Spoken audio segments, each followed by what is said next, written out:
Help support AMTV by becoming a patron, an AMTV staff member, and following us over on Twitter.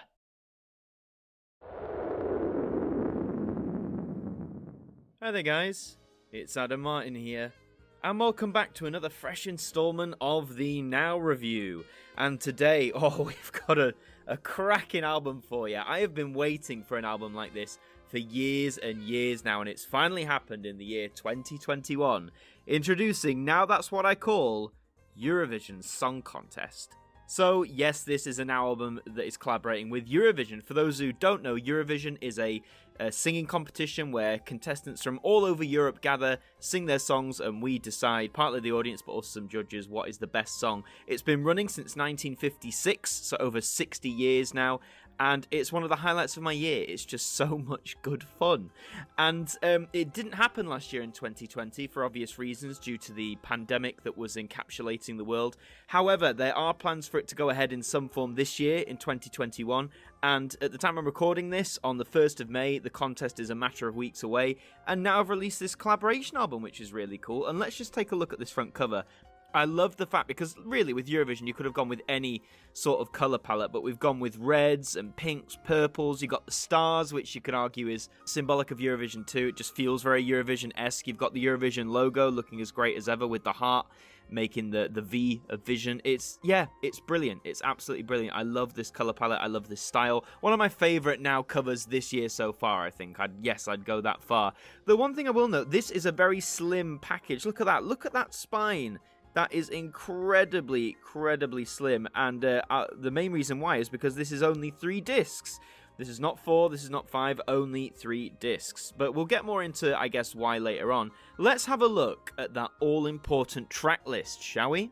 Okay, so for CD1, ABBA with Waterloo, Sweden 74, arguably the most iconic Eurovision song. It's what kickstarted ABBA's career off, really. Bucks Fizz, Making Your Mind Off, that won it for us in 1981, hit or miss song for some people. Gina G with Ooh Ah Just a Little Bit. It didn't win, amazingly. It's a great song. I'm amazed it didn't come top 5. I think it came 8th in 1996. You've got Diva from Dana International, great song from Israel. You've got Fairy Tale by Alexander Rybak, which won in 2009. Oh, there's just so many great songs on here. You've got Rise Like a Phoenix by Conchita, which won it for Austria in 2014, another fantastic song. You've got Arcade, which is at the time the most recent winner for the Netherlands in 2019. Remember, we didn't have a winner in 2020. You've got Love Shine a Light by Katrina and the Waves, which was a winner for us, the United Kingdom, in 1997. Also the last time to date that we have won, so it's been 24 years. You've got Take Me to Your Heaven from Charlotte Pirelli, I think that says. You have Let It Swing from Bobby Socks. You have Save Your Kisses for Me, another winner for us, the United Kingdom, in 1976. Ding a Dong by Touchin from the Netherlands there. You've got Mouth and McNeil, I See a Star. You've got the New Seekers with Beg, Steal and Borrow, again a United Kingdom entry. You've got The Shadows with Let Me Be the One, again a United Kingdom entry. Olivia Newton-John with Long Live Love, another United Kingdom entry. Sandy Shaw with Puppet on a String. You've got Jack in the Box. You've got Boom Bang a Bang. You've got so many good songs. You've got He Gives Me Love, La La La from Spain. You've got I'm not going to pronounce that, but you've got that from France. And you've got a song from Italy, all the way back in 1958. So, looking at CD1, there's a real mix of songs here. A lot from the United Kingdom, obviously, which is the country this is being released in, so I expected to see a lot of UK. But yeah, no, very happy with CD1. Let's now go back to the top and take a skim over to CD2. Okay, you've got a trilogy for the Swedes now. You've got Loreen with Euphoria, which won in 2012.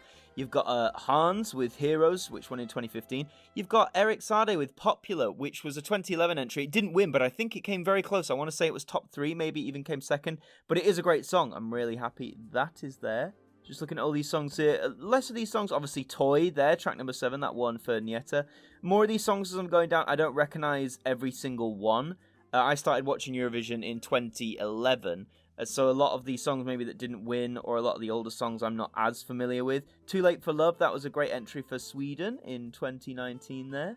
James Newman, there you go, My Last Breath. So that was going to be our entry for 2020. Of course, the competition didn't go ahead. I believe James is coming back this year with a brand new song, so I'll be curious to see what that's like. You've got Salvador Sobral, who won with this song in 2017. I don't think it should have been the winner, but hey-ho, everyone can Critique Comeback, which was our entry for 2002. Don't remember that one. Only Teardrops, great winner from 2013. You notice a lot of entries from Sweden. I mean, they are one of the highest winners in the Eurovision's history. There's some great songs down there. Hard Rock Hallelujah by Lordi, probably one of the most surprising winners from Finland. Just go and listen to that if you haven't heard it. You've got Lena with Satellite. I vaguely remember that one happening.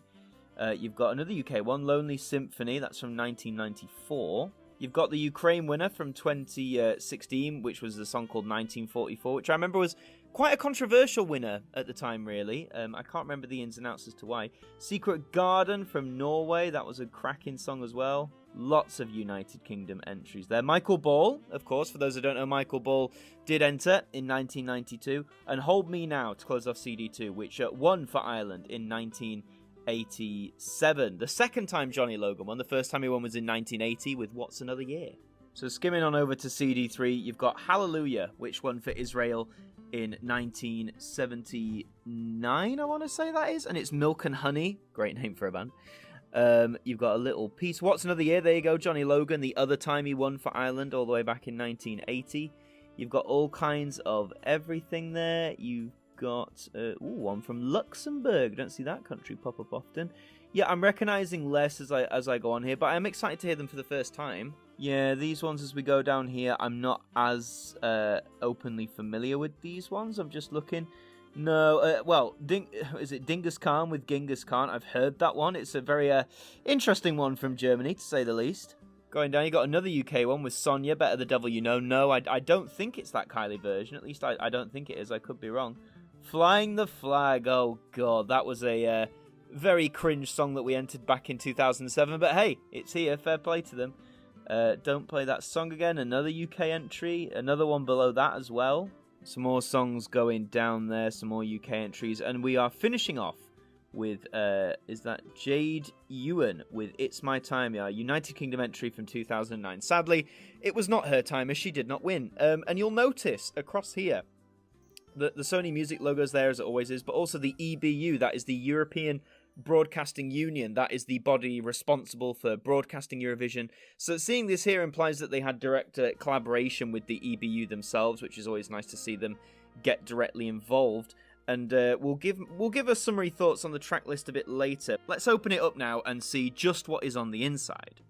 So it's like this flipbook thing. And look, it's promoting the Eurovision 2021 album. They do these every year. I really dig that cover work, actually. The theme this year they have on each time is Open Up, which is very poignant and makes a lot of sense given the past year that we've had. And the discs are housed like this again. And they are silver. And with the stars motif going on there. I believe the other two are silver as well. Yes, they are.